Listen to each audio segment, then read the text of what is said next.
High মামা, কি করছো? আফটার লেটার লিখছো? কই দেখি। এরপর বি সি ডি, আবার হচ্ছে বি সি। এবার ঠিক আছে, লেখো লেখো। এরপর কি হবে? এরপর এফ। ঠিক আছে, এফ লেখো। তো দেখুন বন্ধুরা, এখানে সোমাইরা আফটার লেটার্সগুলো লিখছে।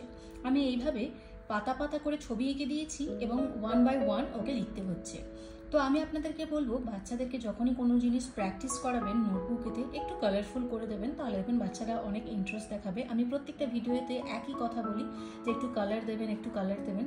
কালার দেওয়াটা খুব ইম্পর্টেন্ট, যেহেতু খুব অ্যাট্রাকটিভ লাগে কালার্স, তাই অবশ্যই বাচ্চাদেরকে কোনো হোমওয়ার্ক দেওয়ার আগে একটু কালার করে দেবেন। তো দেখুন, এখানে আমি পাতা পাতা করে ডিজাইন করে দিয়েছি আফটার লেটার লেখার জন্য। এইভাবে আপনারা আফটার নাম্বারও করাতে পারেন বা অন্যরকমভাবেও করাতে পারেন। বাড়িতে প্র্যাকটিস করানোর সময় একটু ফান ওয়েতে করাবেন, দেখবেন বাচ্চারা অনেক এনজয় করবে।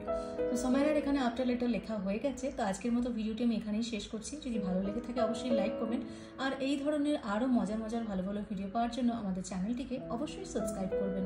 Bye bye.